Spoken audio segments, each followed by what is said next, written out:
Generally, when you want to give diagnosis when you have an injury, it is not direct, it's not words will just say that you have a fracture. Are you understanding?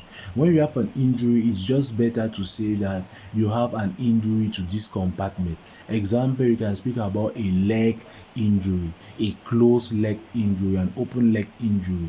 Is it clear? Those are the things you can say. You can say your fracture diagnosis is just a leg injury, full stop.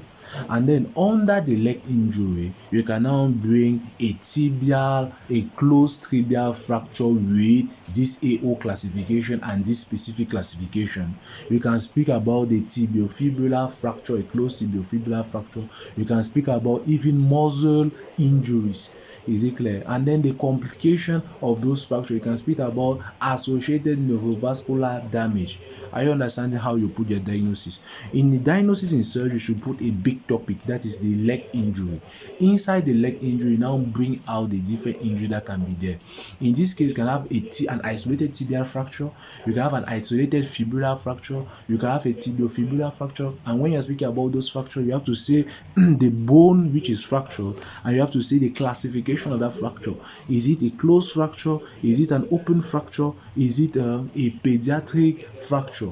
Is it clear? And you can also go further speaking about the classification of these types of fracture.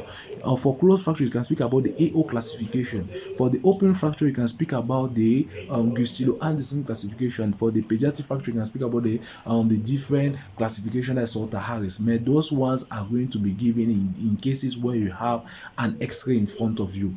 And then after speaking about leg injury, you should continue with the complication. Particularly what you're going to see are the complication, can be immediate, can be early and late.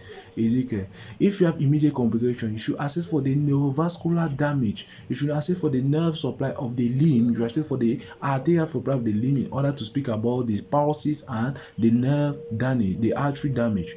Is it clear? So you speak about those complications. You have early complications. You have to speak about all the early complications. You have to speak about all the late complications. Is it clear? So that is on your diagnosis.